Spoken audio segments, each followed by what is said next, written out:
আসসালামু আলাইকুম। আজকে আমরা শিখব এক্সেলের কোনো ডাটা টেবিলকে কিভাবে অটো ফরম্যাটিং করতে হয়। চলুন তাহলে আমরা স্ক্রিন থেকে দেখে নিই। দেখুন আমার কাছে দেখতে পাচ্ছেন একটি ডাটা টেবিল। তো এটা যদি আমরা ম্যানুয়ালভাবে ফরম্যাটিং করতে যাই, অর্থাৎ আমি এই রোতে একটা কালার দেব, আমি এখান থেকে কালারটা দিচ্ছি। আহ,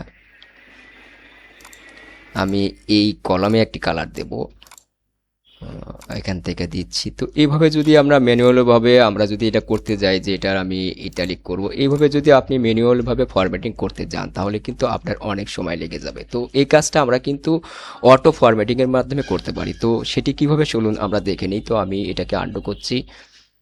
তো আপনি জাস্ট কি করবেন, এই ডাটা টেবিলকে আপনি সিলেক্ট করবেন যে কোনো একটা সেলে কার্সর রাখার পরে আপনি কিবোর্ড থেকে কন্ট্রোল এ প্রেস করবেন। আমি কন্ট্রোল এ দিয়ে সিলেক্ট করলাম। দেন এরপরে আপনি অল্টার প্রেস করবেন, এরপরে আপনি কিবোর্ড থেকে ও প্রেস করবেন, এরপরে আপনি এ পেশ করবেন। তাহলে দেখুন আপনার এখানে অটো ফরম্যাটিং টেবিলে কিছু স্টাইল এখানে কিন্তু দেখাচ্ছে। তো আপনি এখান থেকে যে কোনো স্টাইল কিন্তু সিলেক্ট করতে পারবেন।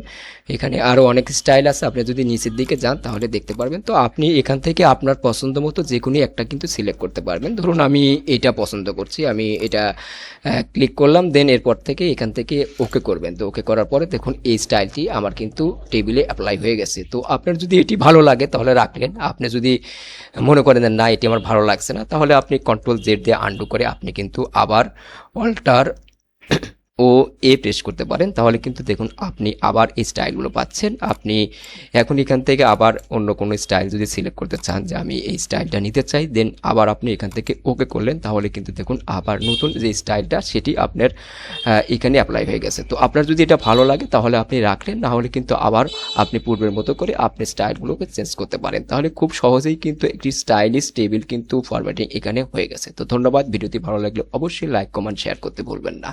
আর পরবর্তী ভিডিও দেখার আমন্ত্রণ রইল। সে পর্যন্ত সবাই ভালো থাকবেন।